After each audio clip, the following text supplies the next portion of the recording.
and it looks like you should have gotten a notice that we are now recording this meeting.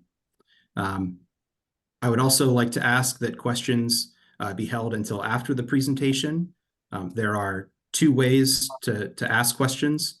The first is that you can use the chat feature. That will be at the bottom of your screen. You may need to click on the More button and then open up the chat box. We will be monitoring the questions that are raised in the chat box, and we'll collate them and address at the end of the presentation. During the question and answer period, if you would like to ask a question out loud, you can raise your hand, and we will call on you, enable you to unmute yourself, and then you can ask your question. We would ask that you remain muted throughout the presentation so that we can convey tonight's information clearly, and then also after you ask any questions and that your questions have been addressed, that you also mute yourself so that others could be heard. And just for those who are entering now, I just do want to also note again that tonight's meeting will be focusing on construction schedule and logistics. If you are interested in information about how to purchase a home, the schedule for when homes will be available, all those types of things for interested buyers, you should direct questions to homeownership@housingalexandria.org or sign up for our interest list at housingalexandria.org/homeownership. I'm going to throw the presentation over to Jake Kamen, and I will drop those links in the chat at this time. Great. Just want to make sure you can see my screen. Can you all see the presentation? Yes. Great. Wonderful. So as Matt said, my name is Jake Kamen. I'm a senior project manager with Advanced Project Management. With me today, I've got Stephen Karcha, my associate. We are Housing Alexandria's construction manager for the project. In addition, we have two members of the general contractors team. Paul Abramson, senior project manager, is with us, as well as Ken Grimes, the superintendent for the project. So today we're going to take you through, as Matt mentioned, some construction-related logistics schedule, and then particulars on how the process will be handled. So we will walk through those various topics here, beginning with a project overview. So just to give you a very high-level project overview, this is an affordable housing project. It's located immediately to the east of the fire station on Seminary Road, across from North Pickett Street. It consists of 31 townhomes, an 8-unit condo building shown there on the right-hand side of the image. That condo building is made up of 5 2-bedroom flats, as well as 3 4-bedroom flats. The 3 4-bedroom units will be occupied by Shelter Homes of Alexandria, who had previously occupied the single-family home at 4547 Seminary on the project site. Each of the townhomes, each of the 31 townhomes, has their own 2-car parking garage, two-car garage, and there are 19 additional surface spaces in the community to serve both the condo building as well as guests of the properties. There is new internal streets, as shown in this image, which ultimately discharge on the Seminary Road at the intersection with North Pickett. And in conjunction with the project, the city will be installing a new traffic signal at that intersection with North Pickett. And moving on to discussing the community liaison, Matthew Rhodes, Matt, who was just talking to you earlier, is the community liaison for the project for Housing Alexandria. Outreach to Matt can be done via phone at the number listed there, which is 571-982-6915. Matt will relay the questions or concerns to the project team, and the project team will collectively ensure that those are addressed and or responded to. Next, I'll kind of walk you through some project logistics as well as schedule items for the project. And this will consist of the site controls for the project, as well as some public right-of-way work, and then we'll go through schedule milestones. This is an image of the project site showing the existing conditions with the 2 existing homes on the right-hand side of the image. The orange border that you see around the site is perimeter construction fencing, which will be 6 feet high and have a dark mesh screening installed on the face of the fence. That screening will assist in privacy for the adjacent residences. It also helps with keeping any debris, etc., that does happen on the site, keeps that within the site perimeter. There is the fencing will be installed along Seminary Road behind the existing sidewalk. That existing sidewalk on the north side of Seminary will remain open to the public for the majority of the project. There will be periods of time for some utility work, and then ultimately for the replacement of that sidewalk and other improvements on that frontage, where that sidewalk will need to be closed. And I'll talk about that a little bit further as we get further along in the presentation. There's one construction entrance for the project shown in green on the left-hand side of the project site that aligns with the North Pickett intersection. The perimeter construction fencing, along with the sediment erosion controls, are the two first items that will be installed on the project site, which once approved by the city, the sediment erosion control measures are approved by the city site inspectors, then that will allow the site work phase of the project to commence, which will include the demolition of those two existing single-family homes on the site. There'll be approximately 4 to 4.5 months of site work before the actual construction of the buildings, the new townhomes and condo buildings start. And I'll walk you through some of those scheduled dates when we get to a further slide in just a few seconds. In conjunction with the project, one of the requirements is that the existing utility poles along the frontage of the property are required to be undergrounded. The undergrounding of those utilities and the removal of those poles requires some work to occur in the public right, utility work to occur in the public right of way. I've depicted that work in blue on this image here on the screen. So in order to remove those existing utility poles and the associated wires, there will be some utilities that will need to cross under Seminary Road in a perpendicular fashion. And then there will be other utilities that will need to run along the edges of the road, as shown on the right-hand side on the north of Seminary and directly across to the south of Seminary. This work, all this utility work, will be conducted in a manner to minimize this disruption to the adjacent residences, and to the extent possible, limit any service impacts to brief outages conducted by their respective utilities. The project team will closely coordinate with the adjacent neighbors, both to the side, both to the east, as well as across Seminary, to ensure that this utility work is performed with minimized impact and inconvenience. Communication is the key to this process, and we'll ensure that that communication takes place in advance of the work and clearly defines any potential impacts to those specific residences. Moving on to schedule milestones. So the project is slated to start at the end of this month. And the construction period in general runs from January of this year through December 2025. There are 3 phases to the physical construction to the building construction after that initial 4 to 5 months of site work on the project site. There are 3 phases shown in red, blue, and green here on this image. Although called phase 2, technically the first work that will start on the site is the red phase, which is phase 2, which will start, those townhomes will start in June of 2024 and will be completed in November of 25. The next phase to commence would be the blue phase, phase 1, which will start in July of 24 and run through October of 2025. And then the final phase of the project, as shown in green, is the condominium building, which will start in August of 24 and run through the final completion of the project in December of 2025. I'll now talk about some circulation items, both pedestrian and truck construction vehicle circulation topics. So as far as pedestrian circulation goes, safety is the highest priority for the public as well as the construction workers for this project. Safety is at the absolute utmost. As previously noted, the sidewalk across the front of the project will remain open for the majority of the project, the area I've shown in blue on this image. There will be short impacts to that for those utility crossings that I previously discussed, but those will be minimal, and the sidewalk will open back up once those utilities are installed. Ultimately, the north sidewalk across the frontage will need to be closed in order to replace that sidewalk with the new proposed sidewalk, as well as install landscaping, street lights, the new bus stop, etc.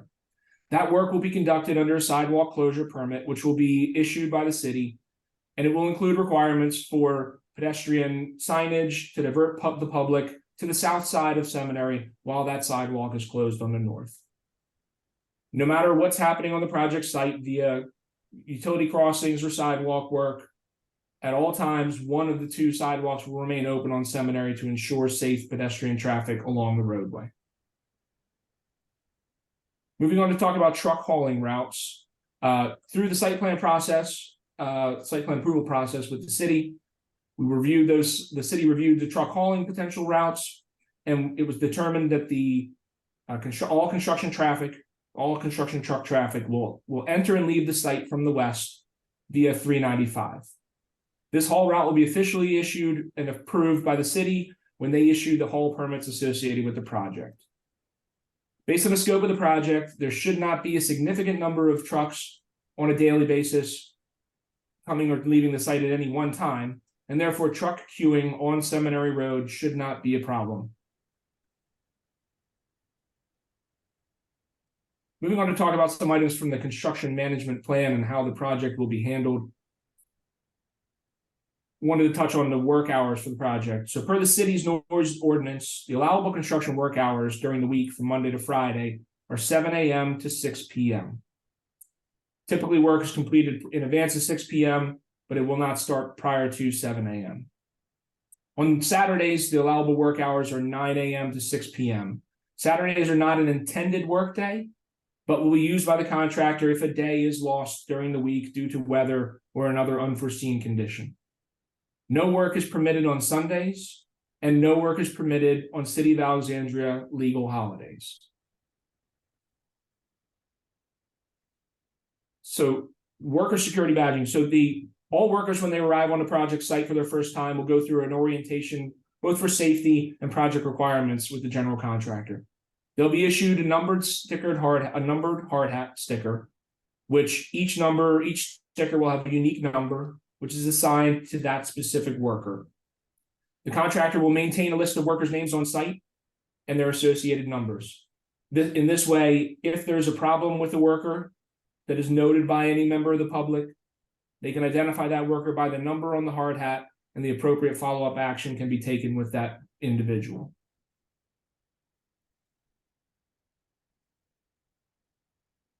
Worker conduct on the project site and adjacent properties. So all workers are to conduct themselves in a respectable manner. There's no tolerance for lewd or distasteful clothing, language, partial nudity, or inappropriate actions. Absolutely no fraternization with local residents, teachers, students of the adjacent school, or any local business patrons will be allowed. There should be no loitering in, at, or around the project site, either before or after the workday. And there's a zero tolerance policy for these abuses of these specific rules. Construction worker parking. So during those initial 4 to 5 months that I described where the site work is occurring, all construction worker parking will occur on the project site. Once the vertical construction or the construction of the townhomes themselves, those initial phases start, the construction worker parking will occur in a combination of on-site as well as off-site at rented lots. We're currently in the process of working on reaching agreements for off-site parking, and we will have those in place prior to the need for those off-site parking in June. In addition, the contractor has a subsidy program in place to promote the workers to utilize Metro, Carpool, Dash, etc., and they will reimburse workers for mass transit travel expenses. The team understands that this is your neighborhood and will stress to the workers that parking on neighborhood streets is unacceptable and not tolerated. Overall project cleanliness. So during the site utility work and mass excavation, the contractor will clean the street at a minimum on a weekly basis to clean up any dirt and or debris that exits the project site. And then as we move forward through the project and the heavy dirt activities have ceased, they will conduct that street cleaning on an as-needed basis. The contractor will have dedicated lunch and break areas on the project site, which consolidates any of that lunch or break trash to one area and makes that easier for policing and ensuring that those lunch and break trash does not make its way out onto into the neighborhood.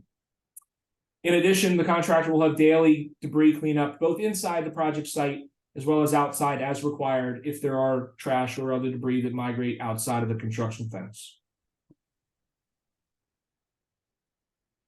And with that, I've addressed all the comments or all the specific items that I was looking to address. And we'll open it up to questions. Matt,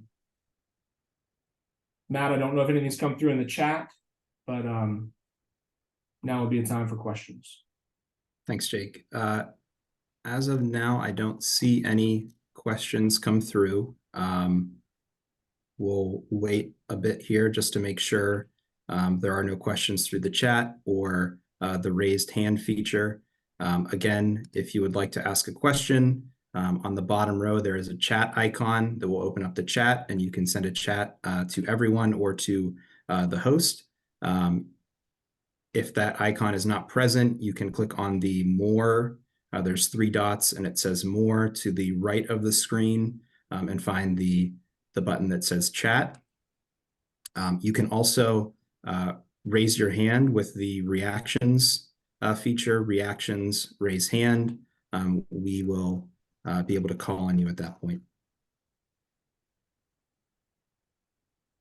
I do see a question about potential buyers. At this point, we are not releasing information publicly about potential buyers when that process will start. If you would like more information, follow up with an email to homeownership@housingalexandria.org, which is here, or housingalexandria.org/homeownership. We will be announcing some orientations and some information sessions on the home buying process in the next few weeks to a month, and those orientations should take place, over the next few months and continuing throughout the year. And so we will at that time have more information for potential home buyers. A question has come through just to note this, if we will have a link to the slide. We will, after this meeting, be able to provide both the slides and the recording that we've made, and the slides we can make available on our website. So yes, we will make sure that those slides are available. Jake, I will pose this to you. This question asks, when will the first day of work begin? If you could just go over some of the scheduling points again. Sure. So I'm going to go back to that phasing slide real quick. So milestone slide. So the work on site is anticipated to start on January 22nd. And that work will initially start with, again, construction perimeter fencing, sediment erosion controls, which would be silt fence, et cetera, and other measures that are required by the site plan to maintain the integrity of the site, ensure that any dirt and debris or mud, et cetera, doesn't leave the project site. So that would start all about on January 22nd. That will be kind of a slower ramp up process. And then there are some utility disconnects, et cetera, that will take place for those existing homes on the property, on the site, project site. And then ultimately those homes will be demolished in the February to March timeframe, while the rest of the site is undergoing clearing, grading, et cetera, for those initial 4 to 4.5 months that I described previously. Thanks, Jake. There is a question about work hours starting at 7 and any type of activity on the site, such as playing music, making noise, backing up trucks, that could happen before the 7 a.m. start of work. So there's a question about, will there be supervision ahead of the 7 a.m. hour to prevent this, or any other strategies that we would use to prevent activities on the site prior to 7 o'clock? Sure. So the project team will be on site in advance of 7 a.m. And we will ensure that none of those activities, backup alarms, music, et cetera, occur. I should clarify. Music is not permitted on the project site. There will not be loud music played on this project site ever. That's a stipulation of the contract. And items such as backup alarms or vehicles, equipment moving, et cetera, That will be strictly enforced to start after 7 a.m. We will have contractor presence on site in advance of that 7 a.m. start to ensure that that doesn't occur. We're getting a few questions here about layouts of the condominium building, of the townhome sizes, those types of things. I'll just reference very quickly that the townhomes are 2 and 3 bedroom townhomes. As Jake mentioned, those both have 2-car garages. Any additional information on the layouts of those buildings, I would direct you to Housing Alexandria's website, or one of the orientation or information sessions that we will be holding in the coming weeks and months to discuss the home buying process and the homes that we would be selling at this site. We have a question here about how to join the interest list, which Brianna has kindly responded to. Again, noting the link here in the chat, which is housingalexandria.org/homeownership. You can find access to the sign up there.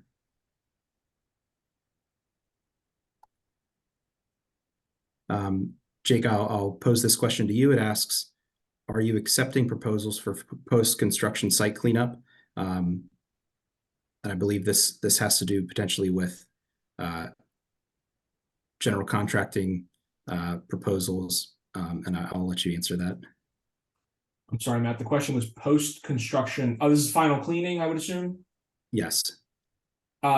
Yes, Matt. I would say the contractor would be open to receiving final cleaning proposals.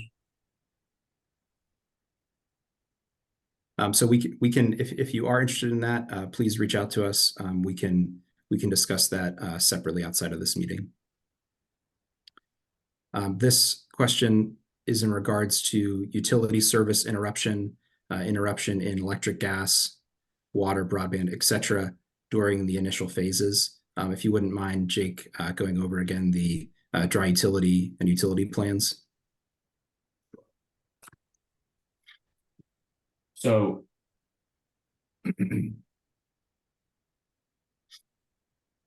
there will the utility work for the undergrounding of those existing overhead poles and wires will be performed in kind of in a 2-phase process. So they will go through and the contractor their dry utility contractor will install all new conduits underground to connect from either end of the undergrounded section of utilities. Once all that infrastructure is in place, the utilities themselves will come in and they will run the new cables from point A to point B across that entire extent of the undergrounding infrastructure.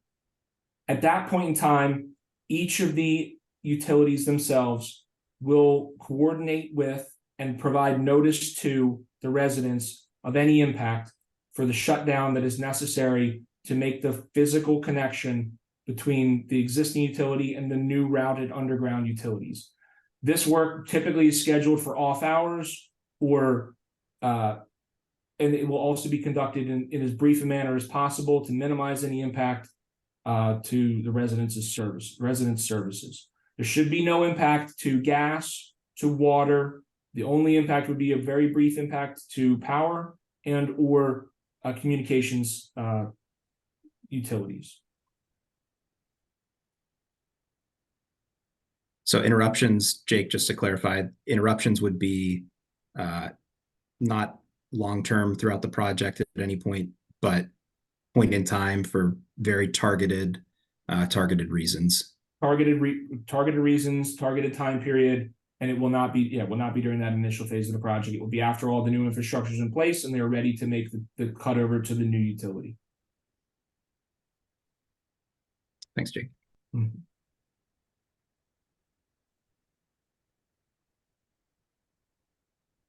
I'm not seeing any other hands raised at this time. I think we can just wait a few minutes here if anyone else has any other questions. Yes, as a reminder, we will be sending around the recording of this of this meeting, along with the slides, make those available to everyone here. And again, anyone who is interested in the project from a home buyer perspective, you can sign up at the website on the interest list, or direct your emails to homeownership@housingalexandria.org. We have a question here about trees that are on the site between the construction site and homes on Stonebridge Road, which is east of the site. And will those trees remain, or will they be removed? Jake, could you put up a site plan Yep. and show us that? Sure.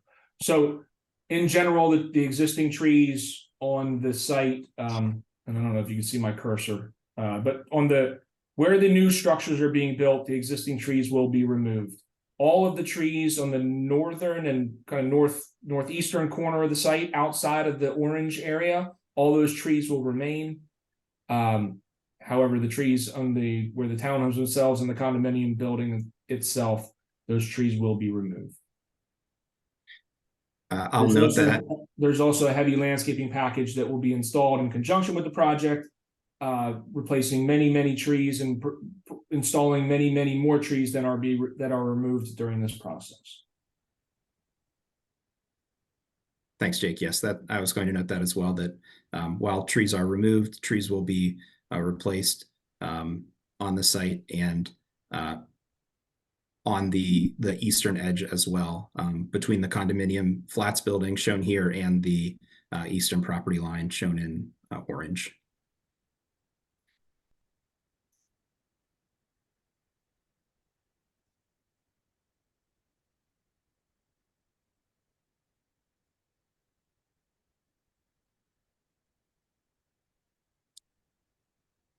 Few more questions here, Jake.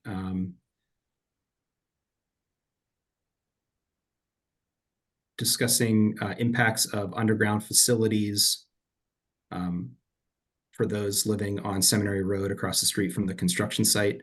I believe this question would be in regards to potentially stormwater management controls. I can address that briefly, and then if you would like to add. Sure.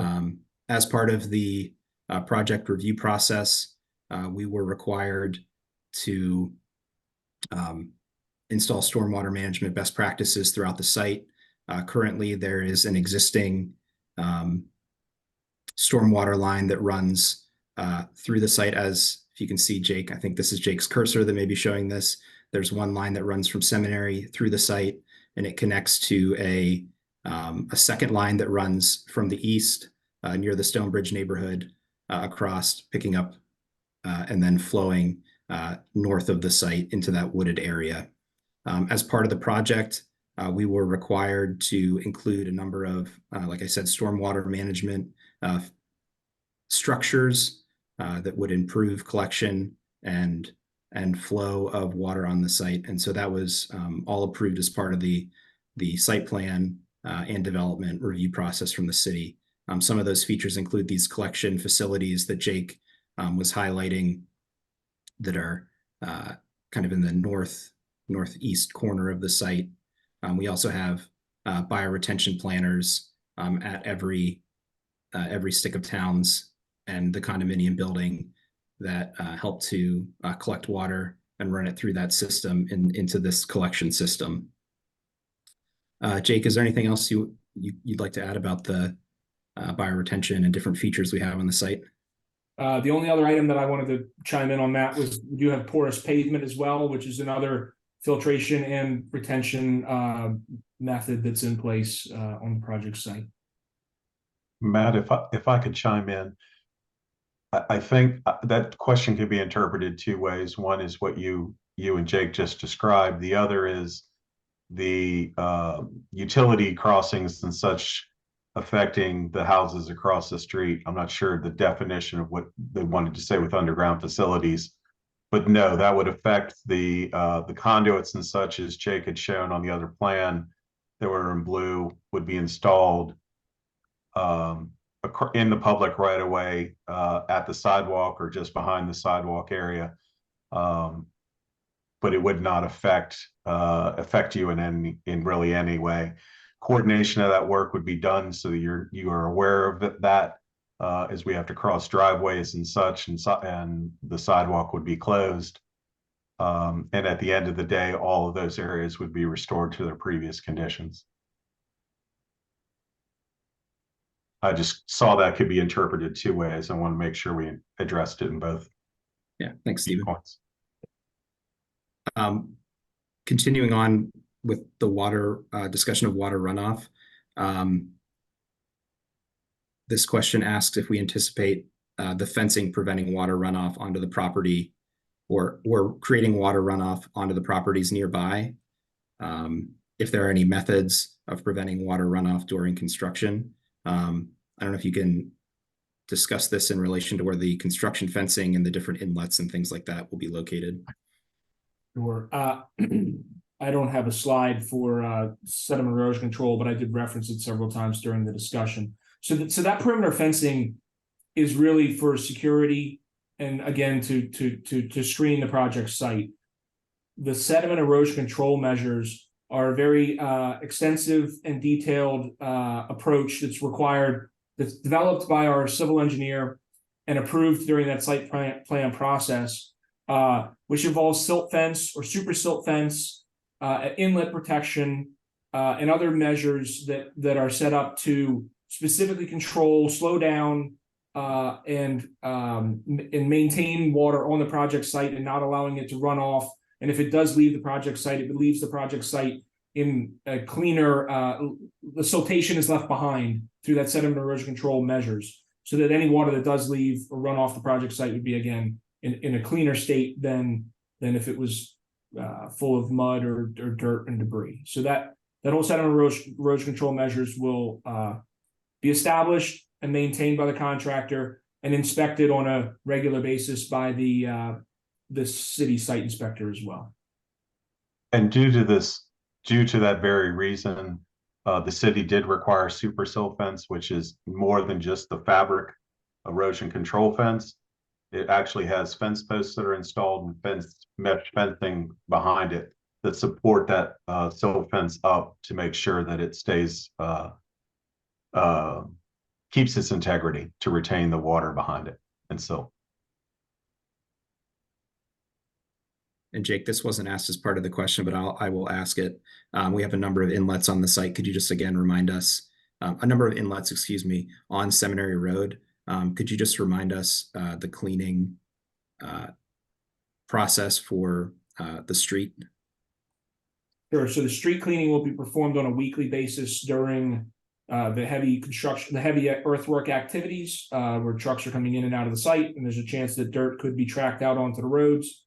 Again, done on a weekly basis. And then after that point, once we move on to the more cleaner construction for the buildings themselves, then the street cleaning will be performed on an as-needed basis if the need arises. This question asks, where will the construction begin on Seminary? So just in general, this location is at 4547, 4555, and 4575 Seminary Road. This is about a half mile east of the 395 interchange, next to an existing fire station that sits on Seminary Road by North Pickett Street. And then as far as if this question is in relation to where exactly construction would begin on site, Jake, if you could just give just a brief overview again of kind of the flow of construction. Sure. So during that initial site work phase, there will be great clearing and grading over the entire area that is colored on this image here, or the same area that I've shown previously, surrounded by the construction perimeter site fencing in orange on the prior slides. So that earthwork will take place, clearing, grading, etc. All that site work will take place for the first 4 months, including the demolition of the 2 existing homes that front Seminary Road. And then once they start the physical construction of the new structures, they will be starting with the townhome sticks shown in red here. And once that work starts after about a month or so, the crew flow will move itself back to start working on the 2 blue sticks of townhomes. They will start about a month after the ones in red. So the red sticks will start in June of this year. Then in July, the blue townhome sticks will start. And then the third phase to commence would be the green, which is the condominium flat building, which that would start in August of 2024. SJ, if you would like more information, if we didn't answer your question appropriately, please let us know. The next question discusses the wildlife who are on the site currently, if there are any requirements around managing the wildlife who are on the site.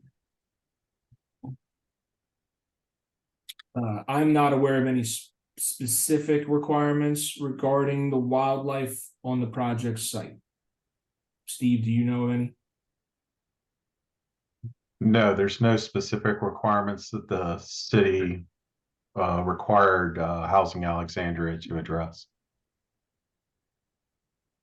There is an area at the top of the screen to the left. You'll see kind of a circle area. That's existing wetlands that we are not allowed to cross into with any construction activity. So that's why you see that kind of circle with the fence going around it.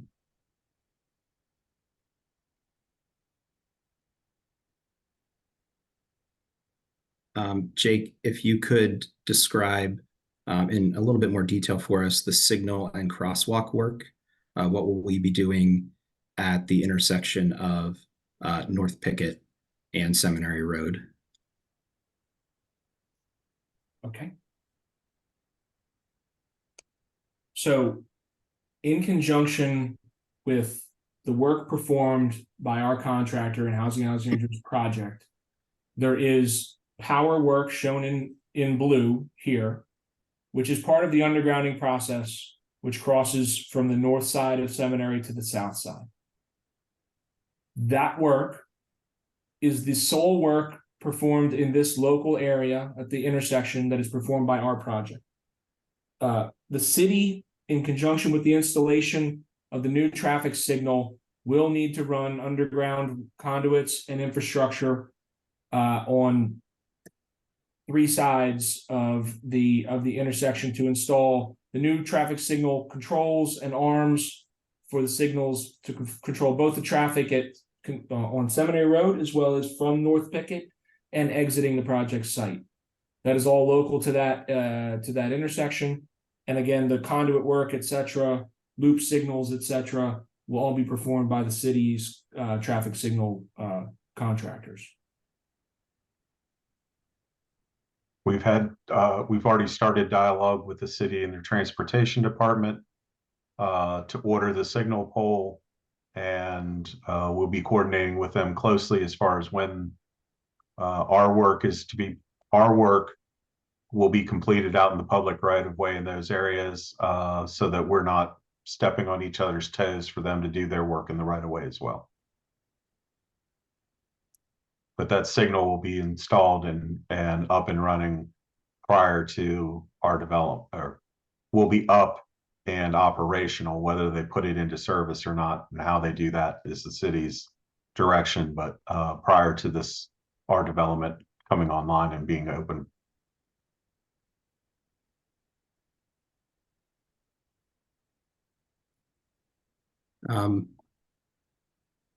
Another question here about the homes built to avoid water flood due to the weather. I think we have designed these homes with, as we mentioned, a number of stormwater management controls as required by the city to help alleviate those issues. All homes are built as slab on grade, so they don't have basements that isn't necessarily foolproof, that the bottom floors would never become flooded. But they are all slab on grade homes, and there are a a number of stormwater management controls in place to try to handle any of these heavier rains. Jake, is there anything you'd like to add?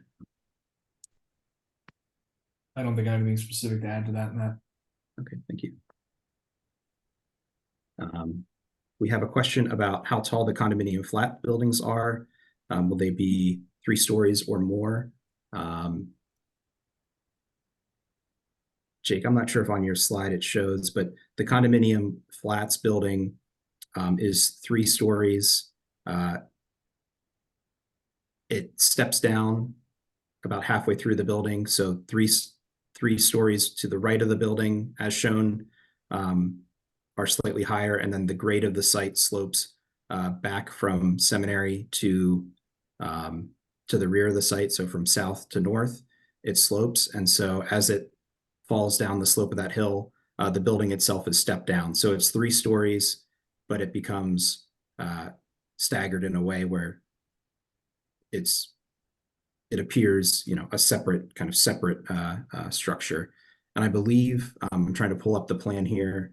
I believe that those are 35 feet from average finished grade.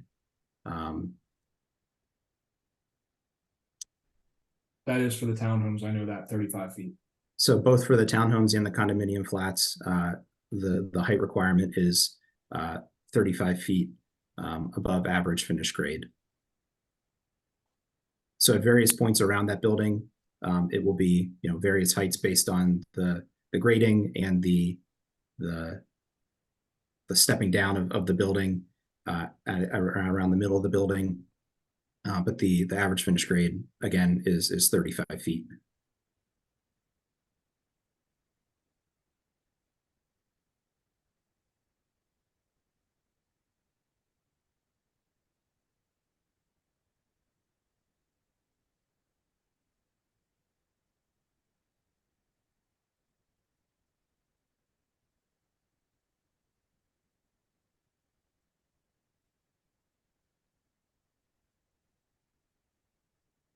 I'm not seeing any other questions come through. Again, we'll wait on the call here for a few more minutes, see if anything else comes through. If we've answered a question, but you want some more information and don't feel like asking it in the chat, please again send that to homeownership@housingalexandria.org, or you can call 571-982-6915. I'll be happy to talk through whatever questions you might have and bring in our design and construction team as needed to get resolution to any of your questions.